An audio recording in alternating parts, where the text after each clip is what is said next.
Hello and welcome to Records Rebuilds. I am on a road trip to Bloomington Gold Corvette Show at Worldwide Technology Raceway in St. Louis, parked in the hot pits here.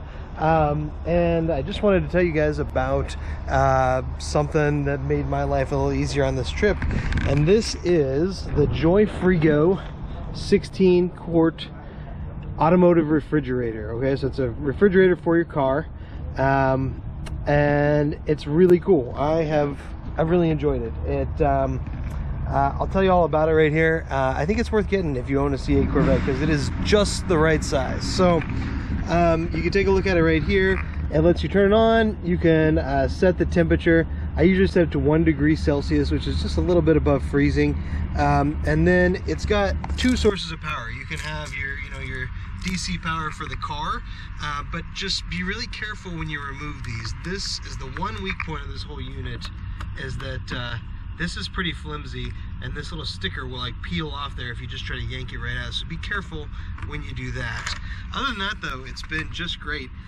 You can see in here, it's holds a fair amount of space. You can get definitely 2 full-size pop cans stacked on top of each other. Just like that right over there. And they're still cool. We've been out here all day and this is still cool.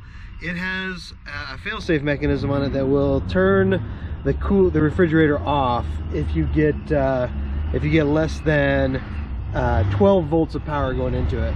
There is a switch down here which says standard mode and emergency mode. I don't know what that does. I could read the manual more, but if anybody knows what it does, please post it in the comments. It's got a nice sort of rubber thing up here. I think it's because it's supposed to maybe replace a console for some people. And overall, just a pretty tough little unit. Exactly the size I need it to be, and I will show you right now how well it fits into the front of a C8 Z06. Now down here, it's also not wet.